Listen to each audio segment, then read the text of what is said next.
Every Friday night, someone in my family turns into a creature.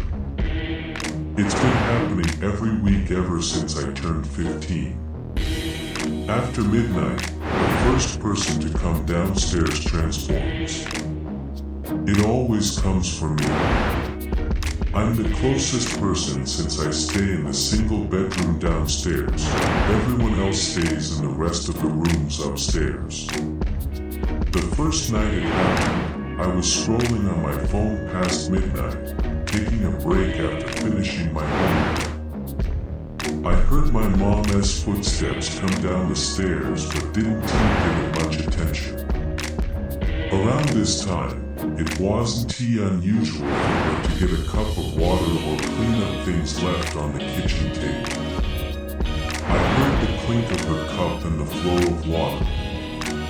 Next, a moment of silence, and then another clink when she put the cup down. Then, her footsteps suddenly quickened into a flurry of pitter-patters. Like someone flipped a switch, she was suddenly walking faster than humanly possible. Towards me. I dropped my phone. My mind scrambled to react.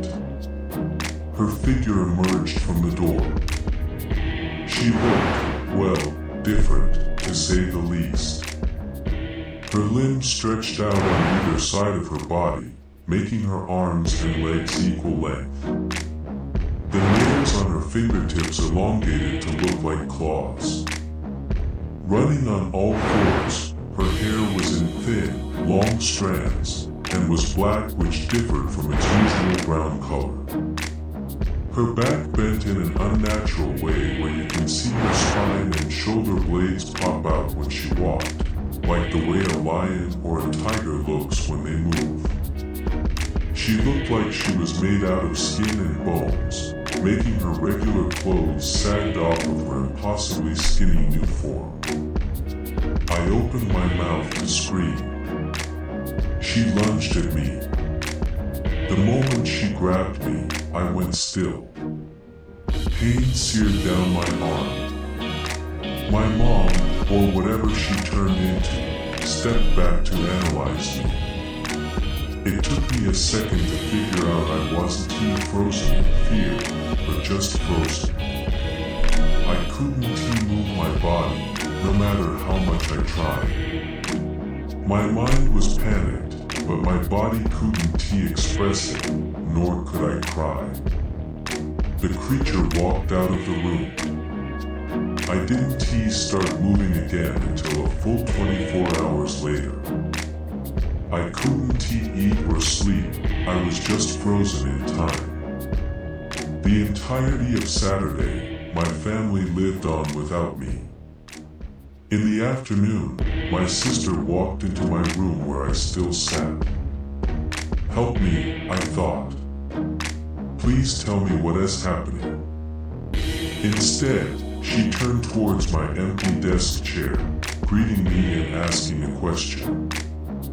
After a moment, she responded to an answer like I was there.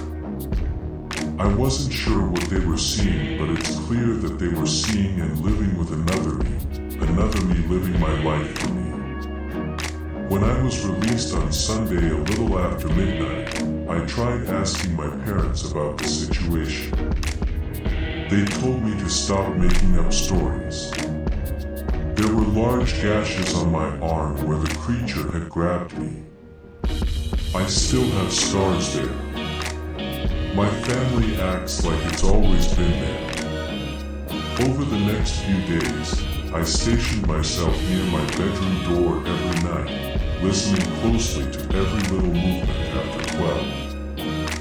I came to learn that this only happened on Friday nights and anyone in my family could turn into the creature, not just my mom.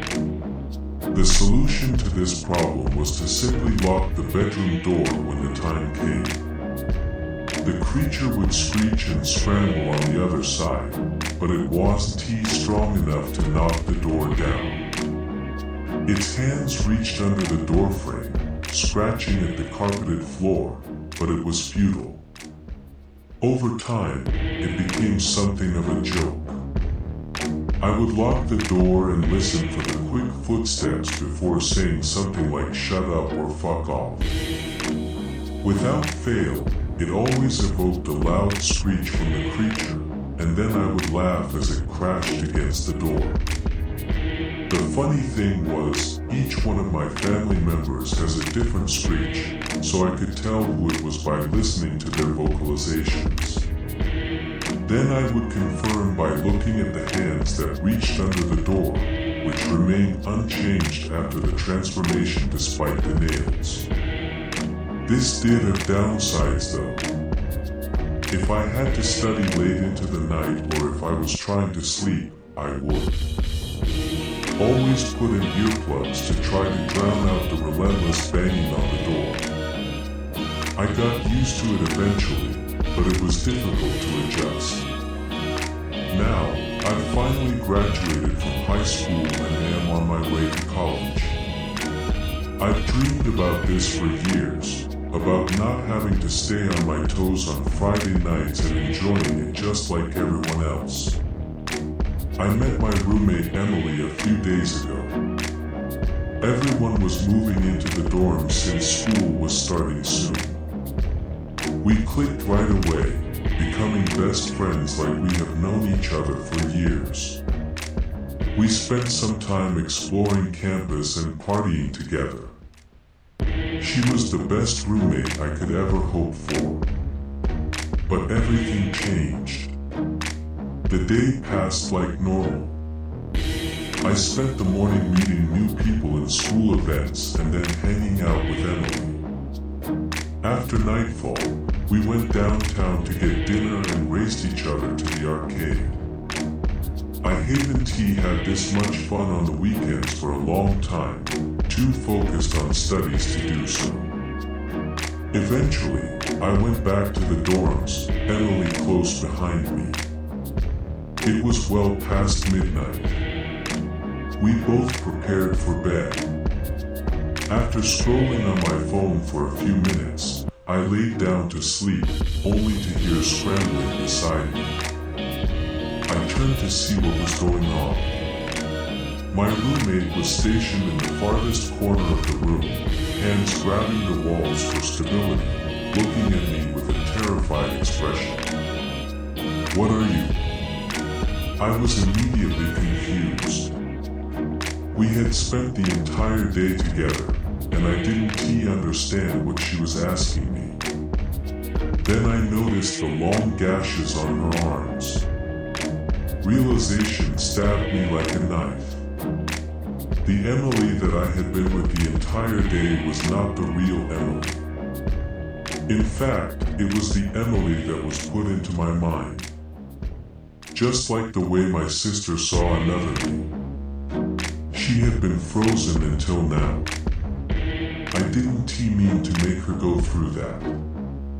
I never meant to hurt her. I told her everything. I've already requested a single room under special circumstances. While waiting for the request to be approved, I've been sleeping in the bathroom every Friday night, locking myself away to keep Emily safe. The cold bathroom floor gives me peace. It ensures that I won't be able to hurt anyone ever again, on top of taking a day out of their lives. I'm sure I want to be able to live a normal life now. Maybe it's better if I'm locked up forever.